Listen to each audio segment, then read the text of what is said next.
Aloha and welcome to this module, the second module on user interface design. Last week we introduced you to HTML and CSS, and this week we're going to go from impulse power to warp speed.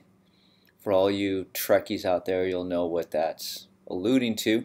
For those of you who don't know about Star Trek, basically what I'm just trying to say is we're going to take your user interface design skills up quite a few notches in just a short week's worth of time.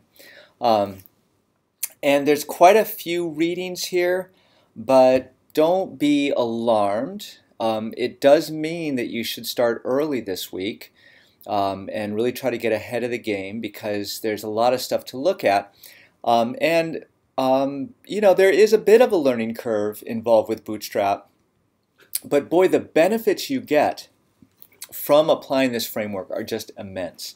The biggest thing, or one big thing is that you'll be able to very easily design websites even if you have no artistic skills, which is essentially true of me.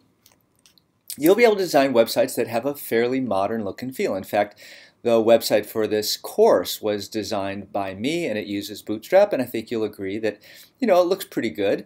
So that's one major thing, is that without a lot of skill in user interface design, you can create modern looking sites. The other big important thing to me about using Twitter Bootstrap is that it's responsive by design, or responsive first, which means that when you design your site using the Bootstrap primitives, in general, it's going to look just fine on a phone, okay? And that's a really great thing. I don't know how many of you are, you know, looking at this at the course website over your phone, but it should look pretty good. You should be able to study, you know, off your phone if you want to.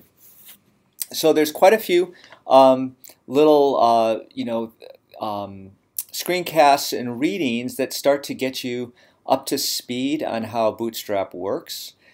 There's a two-part series on design for, you know, nerds, written by a nerd, so it's not you know, design for graphic artists. There's a couple optional readings that I thought were pretty good. If you want to go into it, actually three optional readings. So you can take a look at those if you want. And if you have time after you've gone through the required ones. And then we have several experiential learning exercises where you'll start to dive into the design of sites using Bootstrap. And for example, what we're going to do here in this one is we're going to take a professional website, the Kamanu Composites website, and we will re-implement it using Twitter Bootstrap. And that's pretty cool. And I think it will give you a taste for, you know, actual real-world website design and how you can do it. And it'll also give you a taste for I think a really good way to learn about user interface design, which is to go to sites that you like and then kind of tear them apart and rebuild them using Twitter Bootstrap, or, you know, whatever framework you want, and kind of make them your own so that you can apply what you like from them to your own projects. So that's certainly a skill that I think you'll come out of this course being able to do. And we'll have the standard couple of assessments. Again, I'd say, you know, get started early on this because there's a little bit of a learning curve, but you know, as I said before, I think the benefits are well worth it.